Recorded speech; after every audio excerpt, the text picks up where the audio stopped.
Greetings and salutations, everyone, and welcome to Let's Play The Darkness Within 2, The Dark Lineage.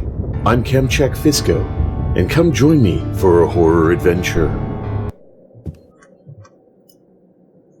Can you read this, Henry? Let me take a look. Yes, this is in German. It says, "Go, don't ever come back, go to the gate." Gate? Okay.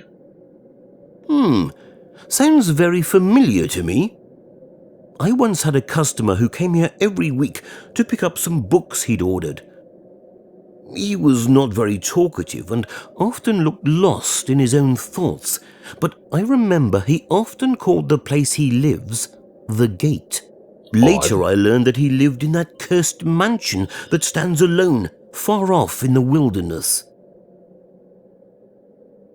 Do you know his name? I don't really remember. He stopped coming here a long time ago. He was an old man. He could have passed away. What can you tell me about him? As I said, he often looked very deep in thought. When I went down to the cellar to get his order, I could often hear him talking to himself. He was old, but I always thought he was younger than he looked. I never saw him around except the times he came for his orders. Jacob could probably tell you more about him. His father worked there as a servant.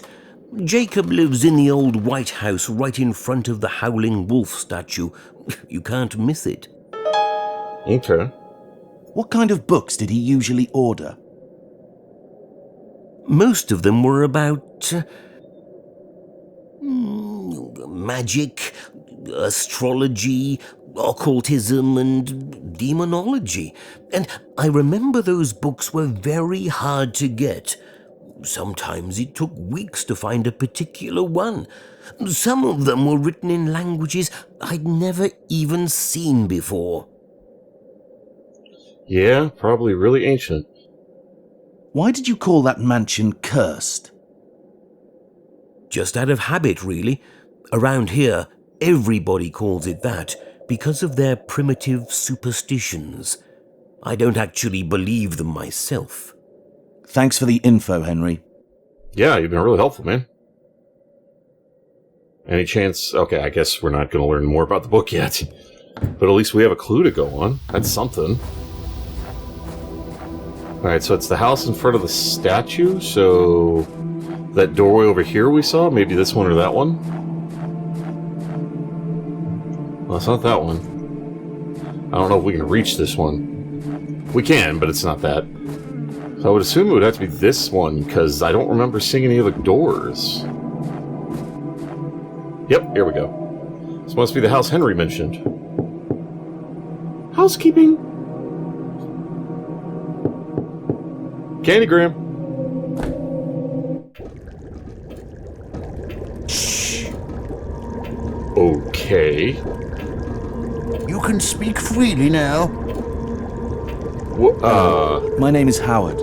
I'm here because Henry Lawrence told me you could help me with a special matter. What matter is that? Do you recognize the name The Gate? I had a feeling you were going to ask that. Your voice, your eyes, those burning, bright eyes.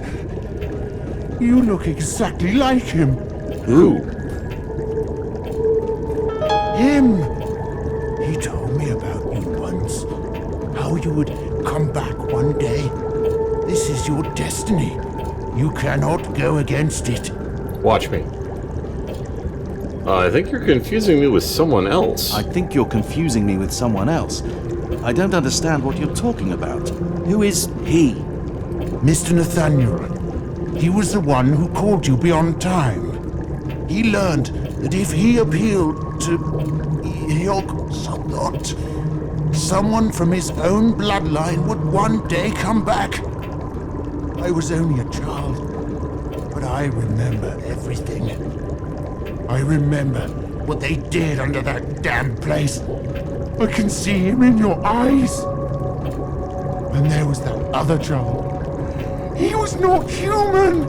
He looked exactly like one, and they treated him like one. But I could tell he wasn't human at all. Okay. No human child can speak with the knowledge of the darkest abysses like him. None can speak about the heathen arcane knowledge of the darkest ages, which are veiled from the eyes of simple men like us. If only you heard him, then you would understand me. But yet, all that is also in you. You will soon remember. Everything will come back to you. Every memory. Silently, I listened to his muffled voice as he screamed, growled, jumped and crashed around at night under the ground. Okay. You tell me about the gate. He is completely mad, but I must get some answers. Can you tell me about the gate? It is the building nestled over the black abyss. You should have remembered it by now. But it seems it is still not clear for you. You will remember soon. I'm not my ancestor, you dumbass. That hasn't happened yet. He hasn't hijacked my consciousness. What do you mean Mr. Nathaniel called me beyond time? They needed a blood descendant, but only such a person can do what they require. Mr. Nathaniel, he could speak with his ancestors.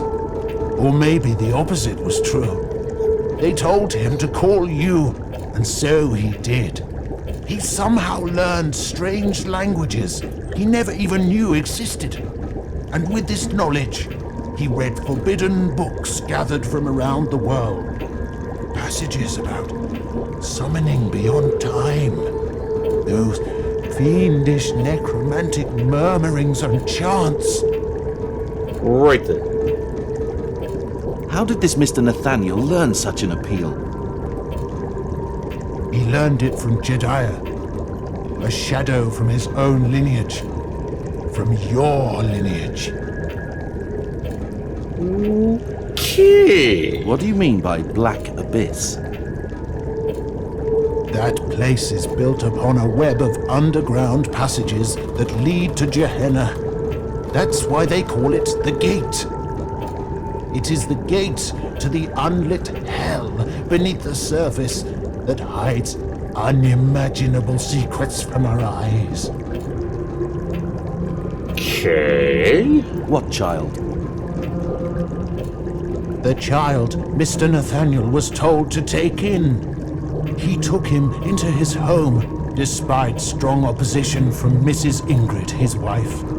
During the early days, the child often suffered serious seizures, and they had to lock him up after he murdered a maid. He what now? It was horrible. That was the time Mr. Nathaniel fired all the maids and servants except my father, since he'd been with him for a long time and knew many secrets. Then, they gave the boy something to make him calm. It seemed like he forgot what he knew. And after that, he grew up in that house like a normal child. Until one day, when he left the house to go elsewhere. I don't know where he went, but I was told he would come back when the right time came. I know he is also here. I can feel him. I was gonna say, elsewhere's a little vague, dude.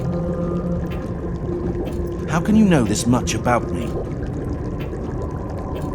Mr. Nathaniel told me some things, but I learned most of what I know from eavesdropping and secretly reading the same things he read. Only the ones in English, of course. He had some friends who shared the same interests as him. When they gathered, and the incense was heavy in the air, it was easy to listen in on their excited conversations. They often talked about you, and some others who are like you. And there were other things that I wouldn't have understood unless I'd read some of the books.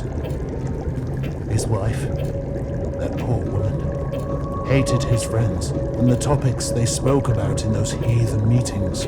Yeah. Once, She tried to escape, but he brought her back and locked her up in her room. She died there. But he was not like that originally.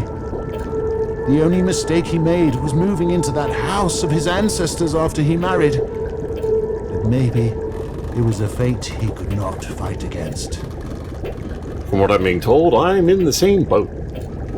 Only, my choice is to whether embrace it or die horribly, and I'm thinking die horribly might be better. Who is this Jedediah? I don't know. I only know his name, and that he was from Nathaniel's bloodline. I once read in one of the books that even if you kill the physical body of some people, it doesn't mean they're really dead and will disappear from this world. They can find a way to come back, and then silently wait for their time to come. Perfect. That's what I wanted to hear. Who told him to take the child in? I don't know. It was so sudden. One particularly stormy night, a stranger came with that child. He was a tall and dangerous-looking man.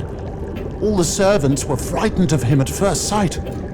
Yet he himself seemed afraid of the child.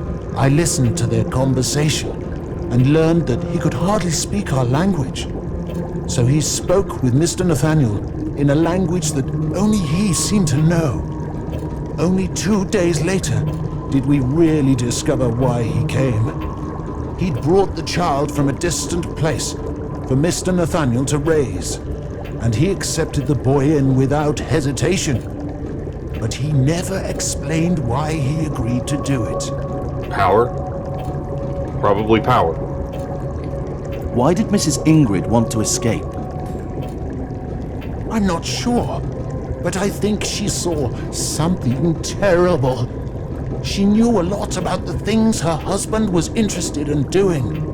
But after the child incident, she started to hate him, though she stayed by his side.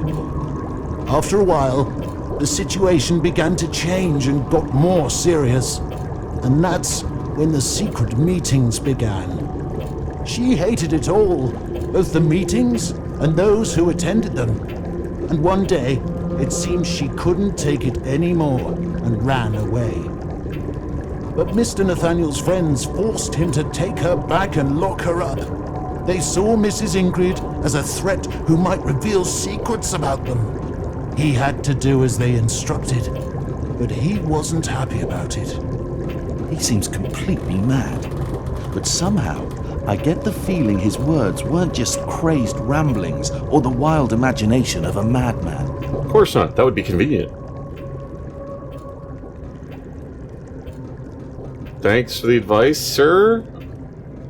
Don't mind me, I'm just going to poke around your place. Look, that's a lot of clocks. I wasn't even paying attention to that during the convo. Well, I guess we're done. I can't see anything. Oh! Do I need to... Oh, whoops. Well, yeah, I might as well use a flashlight. Never really have. It's actually way brighter than using the frickin' lantern. Wow, I couldn't think of the word. I'm actually going to use those until I, like, wear them out, because we have 3 of them.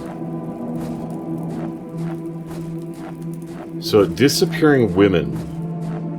Let's go ask Henry about it. If he doesn't know anything, we'll ask the innkeeper, because I imagine the innkeeper would know. He seems to be like the bartender of the town, and seems to know the rumors of such, and he seemed like a reliable bloke. My personal thanks to each and every one of you for tuning in. You all are awesome viewers. Really appreciate you taking the time to watch this video. It means a lot to me, and I do hope you enjoy it. You all take care of yourselves. You want to see more of me? Queue up the video list, or stay tuned for more. Feel free to leave a comment below, and please remember to take that like button if you enjoyed the video. In the meantime, fare thee well, everyone.